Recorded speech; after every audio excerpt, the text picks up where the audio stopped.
Ngayon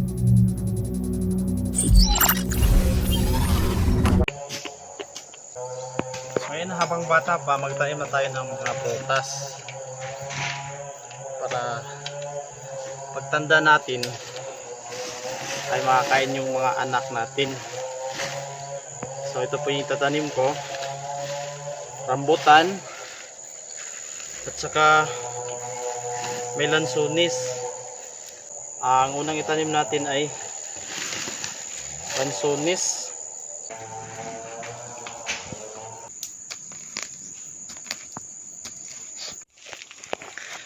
So yan, ganyan lang kalalim yung butas sa lupa.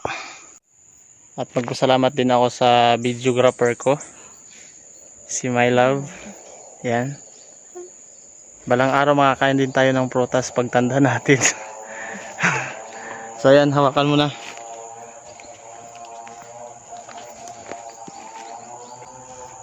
So yan, itatanim ko na.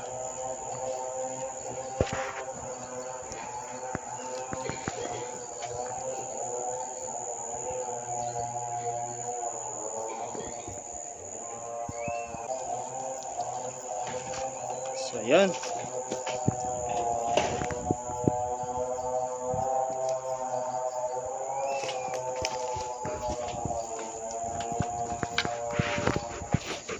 Lagyan natin ng kahoy para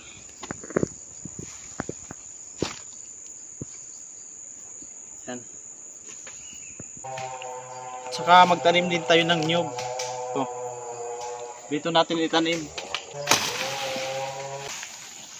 Ito salad.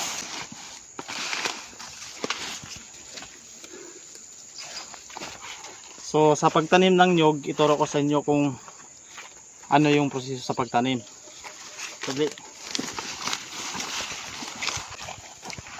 Ang proseso sa pagtanim ng niyog ay hindi siya masyado malalim.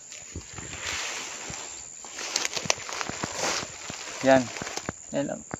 Ganyan lang. Basta nakabaon lang yung itong bunot niya, okay na yan.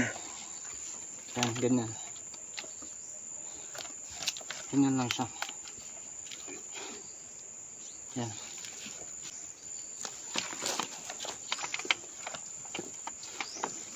Yan, okay na yan. Ganyan na siya.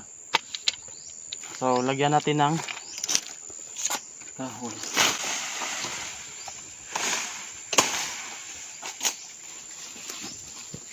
Ayan.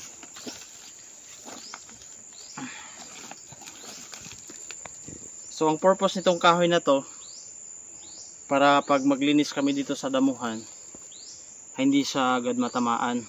Alam na namin kung may tanim na niyog kasi may kahoy. Dito tayo banda magtanim naman ng rambutan. So yan.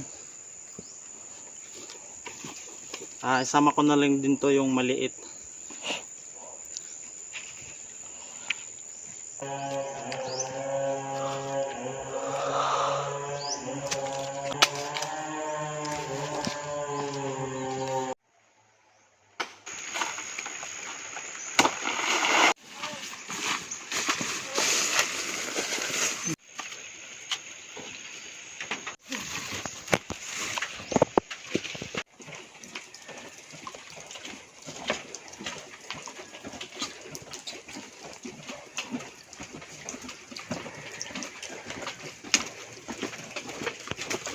Mandiling.